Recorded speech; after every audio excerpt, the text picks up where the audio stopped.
last one of the fundamentals, situational awareness. Yes, on the previous video I talked about the full brake range, and as we do start to explore more of the brake range, then timing becomes more important. Now, situational awareness is really important because we can't use these newfound skills that we've got if we've got no idea what's going on.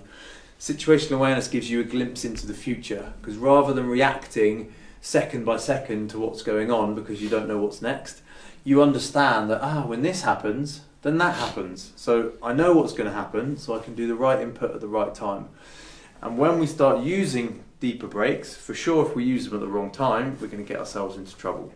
But if we're in a very dynamic situation and that's exactly what we need to do, then we need the timing to be precise. We fly in this 3D sphere, and there's a couple things that are happening. Our glider's moving, but also our body's moving, and we need to start to know the difference between if it's the wing moving or our body moving.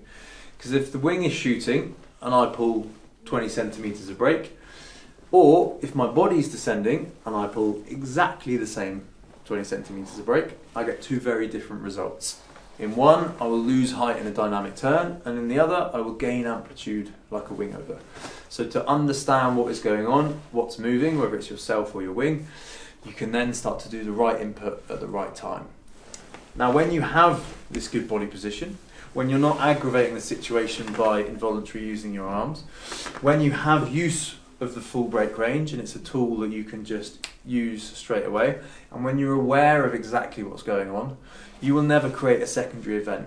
So we fly paragliders that collapse, which is a little bit silly, but it means that we're going to have events that happen to us, and it's about not creating a secondary event or a third and getting into a cascade, or letting something happen and be passive when we should have done an action. So if we contain the fundamentals, we will never aggravate the situation. We will deal with it on the spot and we will fly away. So I don't care. We're not maneuver focused. I don't care what maneuver you're doing. All I do is zoom in at the end of the day and I look at you as the pilot and I talk to you about what you've understood and what you haven't, because we're trying to build the fundamentals, not trying to tick off exercises. That's awesome. Awesome. Thanks so much, dude. Cheers.